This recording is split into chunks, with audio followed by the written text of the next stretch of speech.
বেতন ভাতায় 10ম গ্রেড বাস্তবায়নের দাবিতে কেন্দ্রীয় শহীদ মিনারে সমাবেশ করছেন সারা দেশের প্রাথমিক বিদ্যালয়ের সহকারী শিক্ষকবৃন্দ। সেখানে রয়েছেন সহকর্মী স্বপন আহমেদ।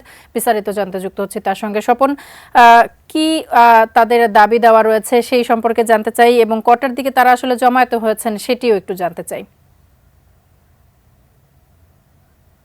স্বপন স্বপন স্বপন নিশ্চয়ই শুনতে পাচ্ছেন। জানতে চাচ্ছিলাম যে এই যে জমায়েত তারা কখন থেকে হয়েছেন এবং তাদের দাবি দেওয়াগুলো কি কি? গ্রেড বাস্তবায়নের দাবিতে যারা শিক্ষক রয়েছে, অর্থাৎ প্রাথমিক বিদ্যালয়ের সহকারী শিক্ষক, তারা আজকে সমাবেশে ডাক দেয় এবং তারা এখানে শহীদ মিনারে অবস্থান নেন। এখন পর্যন্ত আমরা যতটুকু জানতে পেরেছি, সারা বাংলাদেশের বিভিন্ন প্রান্ত থেকে এই যে সহকারী শিক্ষক রয়েছেন অর্থাৎ প্রাথমিক বিদ্যালয়ে, তারা এখানে অংশ নিয়েছেন। আমার পিছনের চিত্রটি একটু আপনাকে দেখানোর চেষ্টা করি। আপনি নিশ্চয়ই দেখতে পাচ্ছেন এখানে অসংখ্য শিক্ষকবৃন্দ তারা এখানে এসেছেন। তারা যেটি মূলত দাবি জানাচ্ছেন যে তারা যেহেতু 13তম গ্রেডে তাদের নিয়োগ দেওয়া হয়, এই নিয়োগটা বাতিল করে অর্থাৎ 13তম গ্রেড থেকে তাদের 10ম গ্রেডে নিয়োগ দিতে হবে।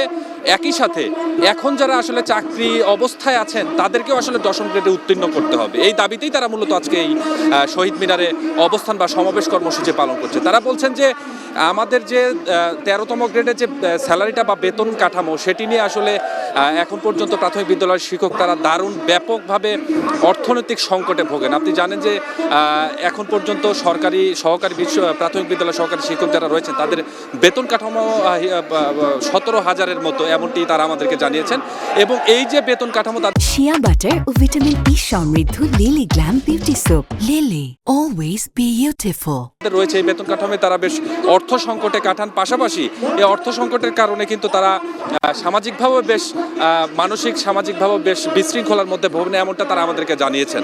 তো তারা বলছেন যে অনতি বিলম্বে যেহেতু বৈষম্যহীন একটি সরকার প্রতিষ্ঠিত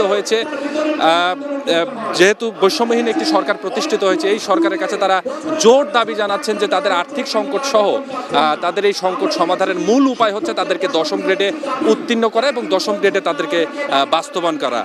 তো আজকের এই আন্দোলনের মাধ্যমে তারা এটি ঘোষণা দিচ্ছেন যে অনতি বিলম্বে যদি তাদের এই ঘোষণা বা তাদের এই দাবি যদি মানা না হয়, তাহলে হয়তোবা সারা বাংলাদেশেই যে প্রাথমিক বিদ্যালয় রয়েছে সেখানকার যারা সহকারী শিক্ষক রয়েছে তারা আরও বৃহৎ পরিসরে আন্দোলনে যাবে, এমনটা তারা আমাদেরকে জানিয়েছেন। এখন পর্যন্ত বিভিন্ন প্রান্ত থেকে